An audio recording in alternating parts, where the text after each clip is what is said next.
I'm Australian. At some point in the next few months, we're going to have an election. It needs to happen before May. The Prime Minister gets to call it, so we don't know when it'll happen. My pick is the last weekend in March. We will see. I am going to talk a lot about politics in the coming months, and during the campaign specifically, I'm going to talk about the talking points of the election and whatnot. But I do just want to talk about Peter Dutton briefly for a second. Or not even talk to you about Peter Dutton, but talk about what I view as hypocrisy. Because the man led the No campaign in the referendum about the voice to Parliament. And again, not offering you a perspective on that, just telling you as a historian, he was the head of the No campaign, and the core component of it that he put forward and that probably got them over the line was, if you don't know, vote no, right? Like, that was a core component of that campaign.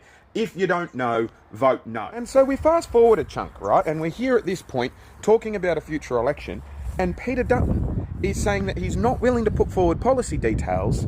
It's like after the election, once he gets in, you'll see there. And those two things don't line up to me, right? If you don't know, vote no on Peter Dutton. Like, he's a former cop.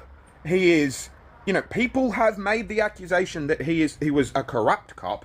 I'm not suggesting that he was. I'm not making that accusation myself, but there are many layers to the situation, and if you're not sure that you can trust him, you shouldn't vote for him. Again, I'm not saying who I'm going to vote for, because I advocate for independents and minor parties and stuff. Like, whoever you are more interested in forming government, whether it be Labor or the coalition, like, that is immaterial. You should be giving your first, second and third preferences to minor parties that align with your interests, and then give your preference to whoever is actually going to form government. You know what I mean? Like, that's a thing. But as a critical thinker, as someone who looks at things and tries to zoom out and view the whole picture, the man who coined the phrase, if you don't know, vote no, needs to present some policies before the election. Otherwise, the hypocrisy is too potent, and he can't win. He cannot win with a reasonable, smart, intellectual cohort as the voting public.